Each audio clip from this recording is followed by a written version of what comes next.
আসসালামু আলাইকুম এভরিওয়ান, কেমন আছেন সবাই? সেদিন আমি আর জারিন একটা শ্যুটের প্ল্যান করে ফেলি হঠাৎ করে, এবং প্ল্যানের সাথে সাথেই আমরা চলে যাই আনজারাতে আমাদের ড্রেস পছন্দ করতে। অ্যান্ড দেন এই যে শ্যুট ডের দিন সকালবেলা ঘুম থেকে উঠে আমি প্রথমে চলে যাই শাহবাগে বেশ কিছু কাঁচা ফুল কিনতে, বিকজ আমাদের এই যে সুন্দর একটা ড্রেস ফ্লোরাল, যে ড্রেসটার সাথে আসলে আমার আর জারিনের প্ল্যান ছিল যে আমরা ডেফিনেটলি হেয়ারে কাঁচা ফুল ইউজ করব। ওটার জন্যই আসলে আমি শাহবাগে গিয়েছিলাম ফুল কিনতে। দেন আমি ফুল কিনে স্টুডিওতে এসে জারিনের জন্য ওয়েট করছিলাম, এবং এই তো জারিন চলে আসে এবং আমরা মেকআপে বসে যাই। জারিন নিজেই নিজের ফেসটা একটু ক্লিন করে নিচ্ছিল, দেন আমি মেকআপ শুরু করে দিই। আর সত্যি বলতে আসলে জারিনের সাথে শ্যুটের দিনগুলোতে কখনোই আমার মনে হয় না যে আমি শ্যুট করছি, বিকজ আমাদের দুজনের এত ভালো বন্ডিং, আমাদের রিলেশনটাও আলহামদুলিল্লাহ এত ভালো যে আসলে আমরা গল্প করতে করতে কখন আমাদের মেকআপ টেকআপ সব কিছু শেষ হয়ে যায় আমরা নিজেরাও বুঝি না। এনিওয়েজ, এই তো আমি খুব হালকা একটা মেকআপ করেছিলাম সেদিন জারিনকে, বিকজ আমাদের শ্যুটটা ছিল actually outdoor shoot. So outdoor শ্যুটের জন্য আসলে আমি মনে করেছিলাম যে খুব হ্যাভি মেকআপটা না করলেই বেটার হবে, এবং হেয়ারটা আমি একটু মেসি বান করি, যেখানে আসলে ওই ফুলগুলো আমি সেট করে দিই। দেন জারিন নিজেই নিজের লিপস্টিকটা দিয়ে নিচ্ছিল। তারপর আমরা আউটডোরে যাওয়ার জন্য আসলে রওনা দিয়ে দিই।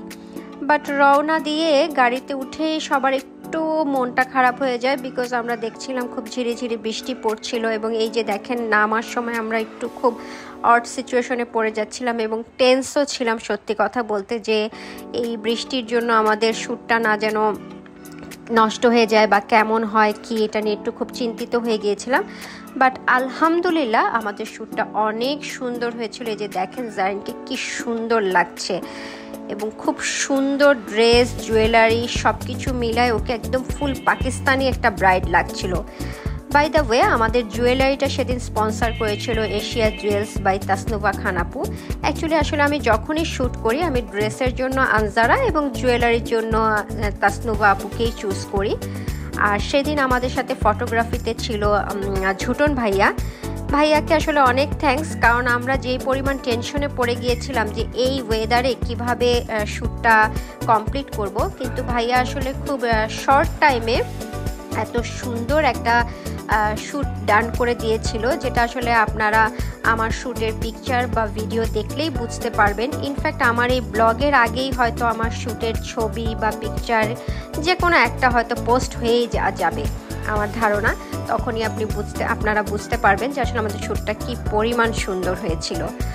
আর এই তো জারিনের কথা আসলে কি বলবো, ওই দিন আসলে ওকে একদম রিয়েল একটা পাকিস্তানি ব্রাইড লাগছিল, মনেই হচ্ছিল না যে এটা আসলে আমাদের শ্যুটের ব্রাইড বা কিছু। দেন আমরা আবার স্টুডিওতে এসে আমরা কিছু ছোট ছোট ভিডিও ক্লিপ নিচ্ছিলাম মোবাইলে। আর আমি আসলে অনেক দুঃখিত, আমি এই প্রথম ভয়েস ওভার দিয়ে এই ব্লগ করার সাহসটা দেখিয়েছি। সো আমি আসলে অভ্যস্ত না ব্লগ করতে, আমার যদি কোনো ভুল হয়ে থাকে আপনারা প্লিজ ক্ষমা করে দিবেন।